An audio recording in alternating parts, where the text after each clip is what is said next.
The kingdom of Varelia did not celebrate weddings anymore. It prepared for outcomes. On the morning Princess Elira Vance was told she would be married, the sky above the capital turned the color of rusted iron. Soldiers sealed the gates. Priests stopped speaking. Even the royal birds were gone from the towers, as if the air itself had become ashamed. Elira stood in her chamber, watching attendants dress her in white armor silk. Not a gown. A binding uniform stitched with ancient symbols no one explained to her. She asked her nurse what was happening. The woman only bowed and said, "You are saving us." "From what?" Elira demanded. No answer came. At noon, the bells of the underpalace began to ring. 100 strikes. A ritual number. The ground beneath the castle opened like a breathing wound, revealing the descent corridor that had been sealed for 3 generations. They called him the monster of hollow earth. No one agreed on what he looked like. Some said he was made of metal and bone. Others said he was a broken god that refused to die. But all agreed on one thing. He had once ended a war that erased half the stars from the night sky, and then humanity had betrayed him. Elira was led down the corridor. Chains of light ignited along the walls as she passed, reacting to her presence. Guards refused to look at her face, not out of respect, but fear, deep, personal fear. "Why me?" she whispered to the captain escorting her. "You were born with the key gene," he said. "That is not an answer. It is the only one that survived approval." At the end of the descent, the corridor opened into a vast chamber carved inside something that was not stone. It pulsed faintly, like a sleeping heartbeat. In the center stood a throne made of fractured alloy and ancient flesh metal, and chained to it was him, the monster. He did not roar. He did not struggle. He simply lifted his head as if he had been waiting longer than history itself. Elira felt something break in the air between them. Not sound, not light, something deeper. The chains on his wrists tightened as she stepped closer, then stopped, recognizing her. The captain fell to his knees behind her. "Princess," he whispered, shaking, "the treaty requires contact. The wedding must begin before the containment fails." Elira's voice trembled. "If I refuse?" The chamber lights flickered, and for the first time the monster spoke. Not into the air, into her mind. "Then the kingdom dies." Elira froze. The words were not a voice. They were a memory being forced into her bloodstream. She saw burning moons, shattered fleets, and a child civilization screaming into void space. She saw him, unleashed, unchained, unstoppable, not as a monster, but as the last response the universe had ever needed. And then she saw the truth. The wedding was not love. It was synchronization. A human bride was required to stabilize his control core. Without her, the containment field would collapse, not because he was evil, but because he was awake. The captain whispered again, "Princess, the kingdom is already kneeling." Far above, in the throne city, every noble had gathered in silence, not to witness a union, but to beg for mercy from what they had once imprisoned. Elira took one step forward, and the chains around the monster shifted for the first time in centuries. His gaze locked onto hers with something almost like recognition. "Do it," the captain said softly. Elira placed her hand on the cold binding sigil, and the entire chamber screamed awake. Light erupted through the chains like a breaking star. The monster's eyes flared open fully, no longer half-dreaming, no longer contained. Above, in the capital, alarms that had not sounded in 1,000 years began to cry out as the sky itself cracked open like glass under pressure. The throne room shook violently, and distant voices outside began screaming prayers as reality itself bent inward. And the monster finally spoke aloud, not in minds, but in reality, saying the treaty was broken, and Earth would now remember why it was ever feared among stars again. The moment the chamber screamed awake, the world above forgot how to breathe. In the royal capital of Varelia, glass shattered in every tower at once, not from impact, but from resonance. Something beneath the castle had answered the princess's touch, and reality itself had failed to contain the response. Elira stumbled back as the chains around the monster didn't break. They rewrote themselves. Symbols that had held for thousands of years began to rearrange like living code. The air filled with shifting geometric light, folding in patterns no human language could describe. The throne of alloy and flesh metal dissolved into a suspended field of glowing fragments. And the monster rose. Not quickly, not violently, as if gravity had simply stopped being relevant to him. Elira's knees weakened. She had expected a beast, a creature, something that would justify fear. Instead, she saw someone who looked ancient, not in age, but in burden. His form was humanoid only in suggestion, tall, broad-shouldered, but layered with faint metallic structures beneath skin that shimmered like cooled starlight. His eyes were not glowing, they were awake, as if the universe itself had turned its attention back on after a long sleep. Every guard in the chamber dropped their weapons at once, not because they were ordered to, because they forgot how to hold them. A voice echoed through the chamber, but it was not sound. It vibrated through bone, memory, and thought simultaneously. Synchronization initiated. Elira clutched her chest. What did I do? The captain behind her tried to speak, but his voice cracked. You completed the bond sequence. I didn't agree to anything. The monster turned his head slightly toward her. The movement alone caused the chamber lights to dim as if reacting to pressure. You were always going to, the voice said inside her mind again, quieter now, almost restrained. Elira forced herself to stand. You're not a monster. A pause. Then something like distant amusement passed through the chamber. That designation was assigned by your species. The word species hit harder than she expected. Above them, the kingdom was no longer simply watching. It was reacting. Massive containment pylons hidden beneath the capital began to activate, humming with dormant power. Ancient defense systems, built not by kings, but by something far older than the kingdom, were waking up. The captain's voice shook.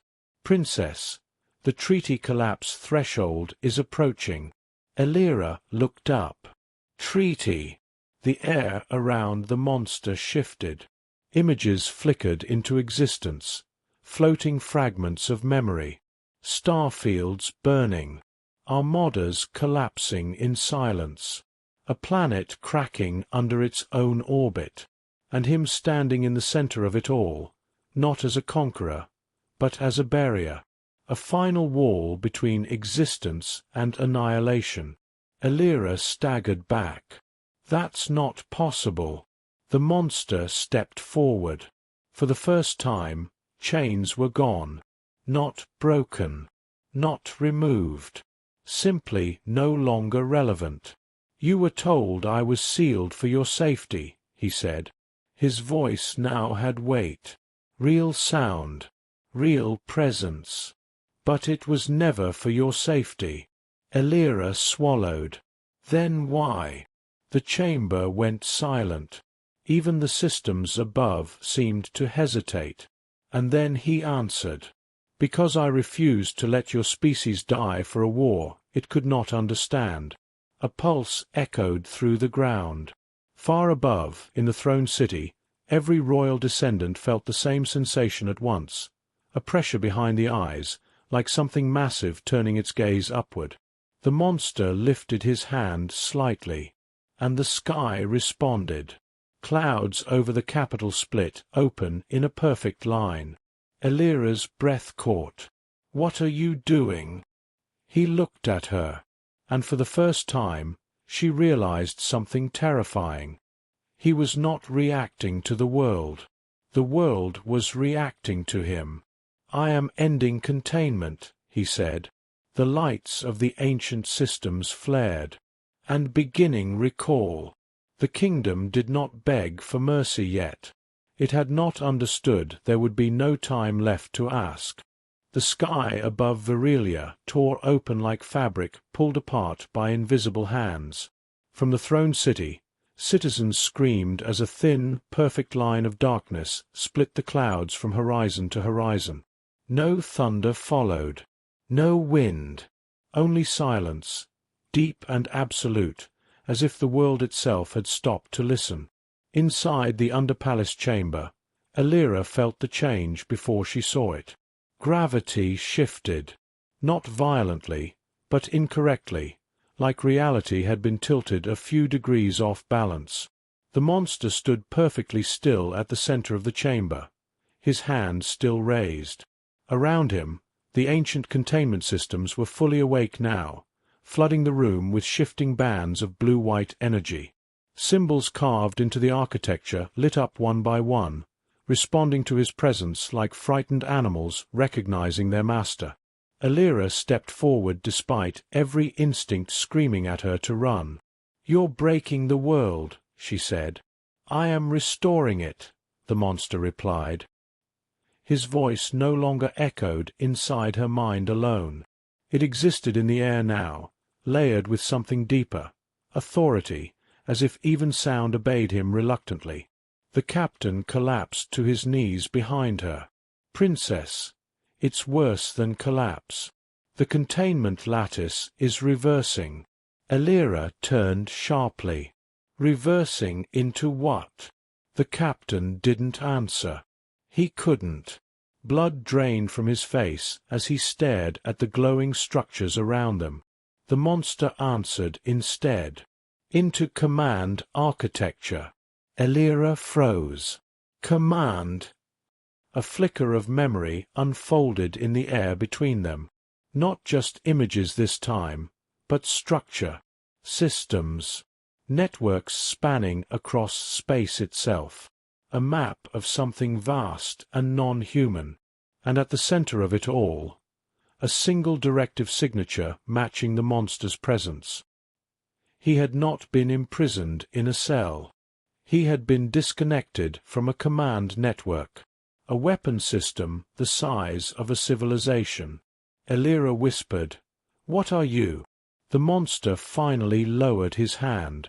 The sky above the kingdom responded immediately. The split in the clouds widened, revealing not darkness, but something far beyond the atmosphere. Massive geometric silhouettes drifted silently in orbit, like sleeping guards made of metal and light.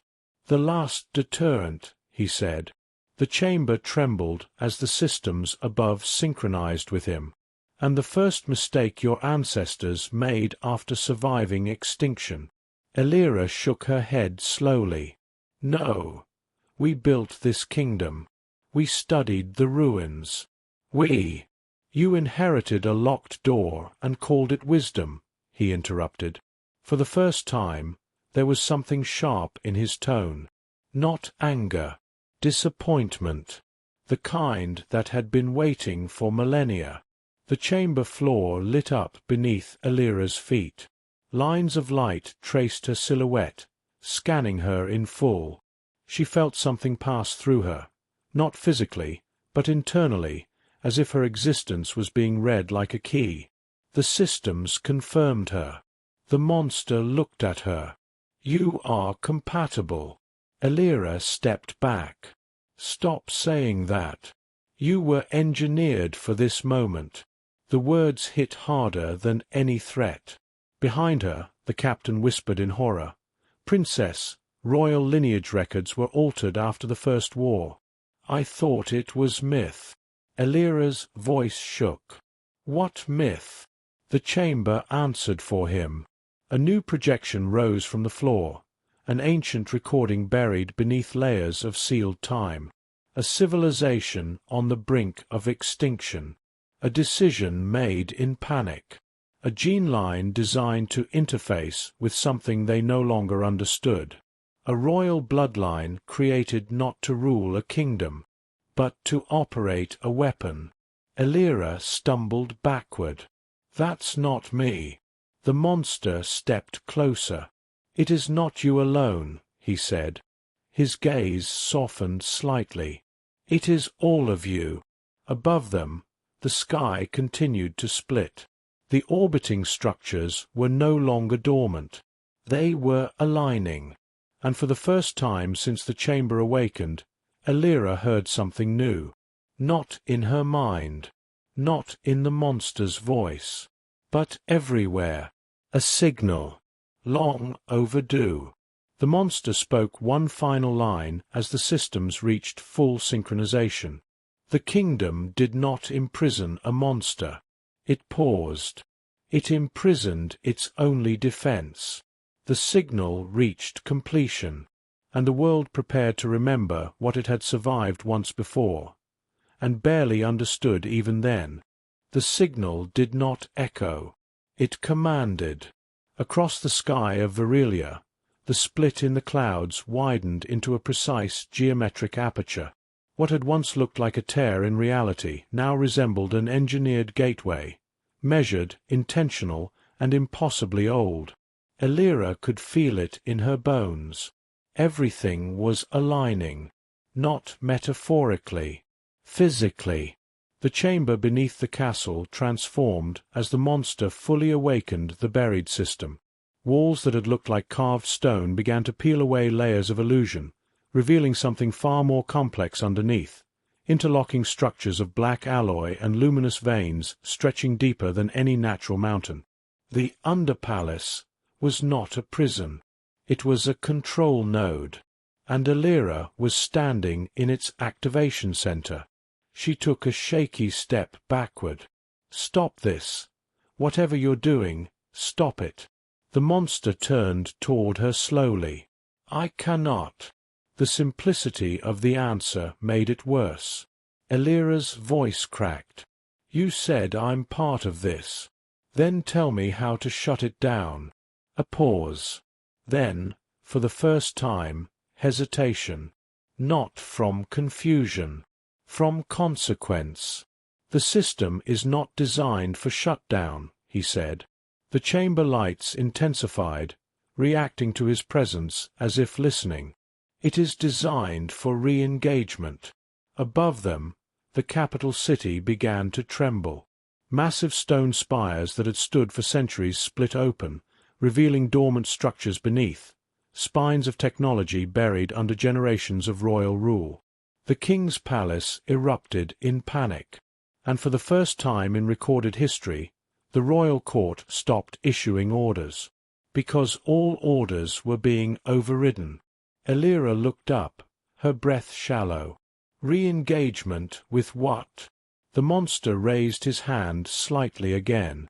The sky responded instantly.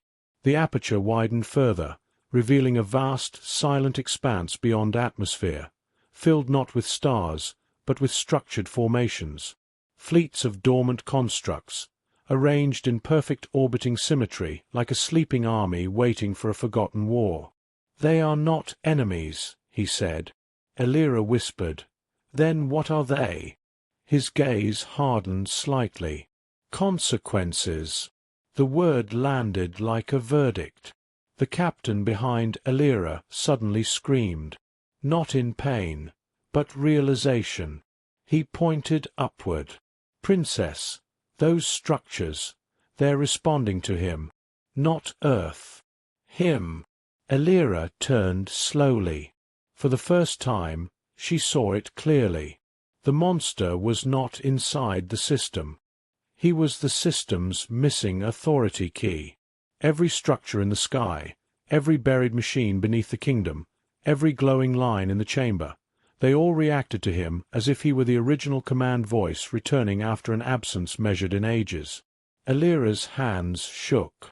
"So this wedding, this bond, it is not symbolic," the monster said. His voice lowered. "It is structural." The chamber beneath them flared, and suddenly Elira felt it.